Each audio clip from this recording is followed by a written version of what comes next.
आता बघूया टॉप 9 राजकीय बातम्या।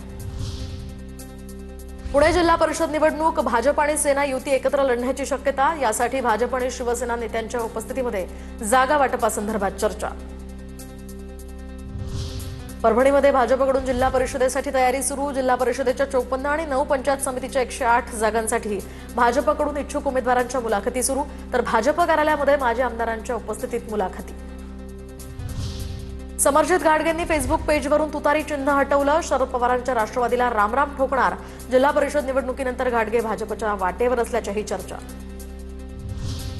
ठाणे शहर जिल्हा काँग्रेसचे विक्रांत चव्हाण यांचा राजीनामा। ठाण्यामध्ये पक्षाला एकही जागा न मिळाल्यानं पराभवाची नैतिक जबाबदारी स्वीकारून विक्रांत चव्हाण यांचा राजीनामा। भारतीय जनता पक्षाच्या नव्या राष्ट्रीय अध्यक्षांची घोषणा 20 जानेवारीला होणार। 19 जानेवारीला अध्यक्षपदासाठी नामांकन अर्ज भरण्यात येणार। भाजपचे राष्ट्रीय कार्यकारी अध्यक्ष नितीन नबीन यांची राष्ट्रीय अध्यक्षपदी बिनविरोध निवड होण्याची शक्यता। इतर पक्षाच्या नगरसेवकांनी भाजपला समर्थन देणं गरजेचं, तर इतर पक्षाच्या नगरसेवकांसोबत चर्चा सुरू।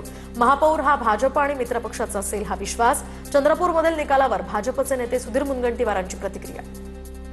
महापौर हा भारतीय जनता पार्टी आणि त्यांना समर्थन देणाऱ्या मित्रपक्षाचा बनेल हा विश्वास आहे। घोषणा करत होती की आम्हाला बहुमत मिळेल, तसं बहुमत त्यांना देण्यात आलेलं नाही।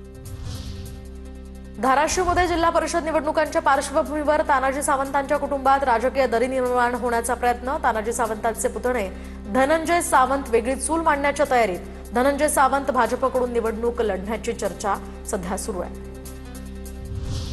रत्नागिरी जिल्ह्यातील 10 जिल्हा परिषदा आणि 20 पंचायत समिती गणांचा निवडणूक कार्यक्रम अंतिम टप्प्यात, तर प्रशासकीय यंत्रणा निवडणुकीसाठी सज्ज। रत्नागिरी तालुक्यामध्ये एकूण 271 मतदान केंद्र असणार।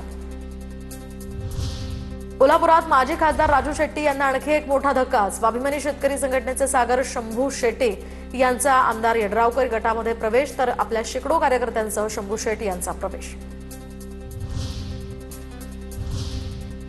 आता बघूया टॉप 9 महत्त्वाच्या बातम्या। एप्रिलपासून पीएफचे पैसे यूपीआयद्वारे काढता येणार, तर 8 कोटी जणांना यामुळे दिलासा। 5 लाखांपर्यंतची रक्कम यूपीआयद्वारे काढता येणार। बीड जिल्ह्यातील अंबाजोगाईमध्ये अवकाळी पावसाची हजेरी। दरडवाडीमधील ज्वारी पिकाचे यामुळे मोठं नुकसान। शेतकऱ्यांकडून तात्काळ पंचनाम्याची मागणी। नाशिकच्या लासलगाव एपीएमसीमध्ये लाल कांद्याची विक्रमी आवक, तर मात्र कांद्याला सरासरी दर हा 1400 रुपयांचा मिळाला। दर कमी मिळत असल्यामुळे कांदा उत्पादक शेतकऱ्यांच्या चिंतेत वाढ। छत्रपती संभाजीनगरमध्ये उमेदवार तलवार मिरवत असल्याचा प्रकार। अपयशी झालेल्या उमेदवाराच्या घरासमोर विजयी उमेदवारांचा जल्लोष। तलवार मिरवत अपयशी उमेदवारांच्या घरासमोर धिंगाणा घातल्याचाही आरोप। जळगावच्या सराफ बाजारामध्ये चांदीच्या दरात 24 तासात 7000 रुपयांची वाढ। चांदीचे दर जीएसटीसह 2,93,500 रुपये प्रति किलोवर, तर सोन्याचा दर प्रति 10 ग्रॅम 1,45,848 रुपयावर। माढाच्या वांद्रेपूर्व इथल्या गृहनिर्माण भवनातील कार्यालयांवर आता भाडेवाढीची शक्यता। कार्यालयांना देण्यात येणाऱ्या जागेच्या भाड्यात 10% वाढ करण्याचा हा प्रस्ताव।